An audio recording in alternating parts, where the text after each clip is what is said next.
अपोस्तल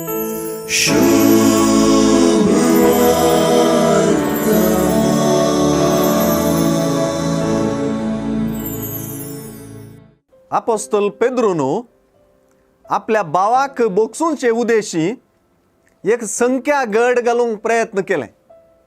ही गड 7 फावटिंगी म्हणून जेजूक विचारन 7 ताणे रावयली.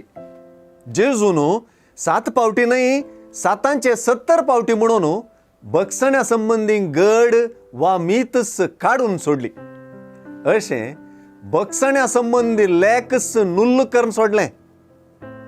आपणे ताका इतले पावटी वा तितले पावटी बक्षिलां म्हणलें उतरच उदेनाये बगार तें जिविताचोच वांटो वा सर्गींच्या राजाचोच परम शगूण जावंक जाय म्हणून जेजून शिकयलें.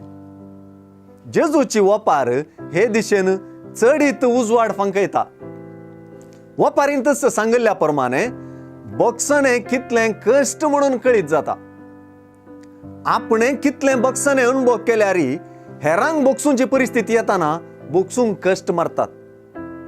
बोगशी नासलेल्या चाकराक बोट जोखूंक बें दिसता. तो चाकर काय हांवूच गाय अशें बगता. कित्याक जेजूचे वपारीचो फार म्हाकाच जोखला गाय अशें दिसता. जेजूचे वपारीचो फार मुजेशींच जोखुल्लो दिसल्यार ती सुवार्थेंतले वपारीची जीकच म्हणयत.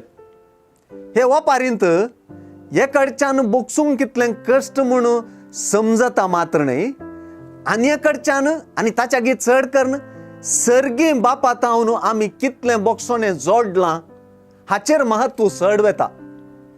बोगसणें मनशा शेगूण म्हणच्या की बोगसणें देवाचे दयेक प्रत्युपकाराची करणी म्हणून आमी समजूंक जेजू उलो दिता. हेरांक बोगसूंचें आपूण भाग्यवंत वा श्रेष्ठ वा उदार म्हणासो म्हूण सांगूंक न्ही. बगार मुजे थंय देवाचे उदार काकुळतीची वळख धरिल्ल्याचो रूपकार म्हणून समजूंक सुवार्थ आमकां जागयता. बक्षी नासलेल्याची गत सांगूंक धैर्य पावना. कित्याक ताका सुवार्थेंत नश्टी मनीस म्हणा पयला. बक्षी नासलेली धनिया देवाक राग हाडोवची गजाल म्हणून सांगलां. काळजांत हांव बक्षी नासलेलें कसाब्यांचे अधीन करीजे जाल्लें कर्तुब म्हणा. बक्षण्याक गड घाली नासता रावचें आनी बक्षी नासलेल्याची गत आमची जायन अशें रावचें. सुवार्थेंतलें पंत आव्हान मात्र देवाची दया बगचें विधान.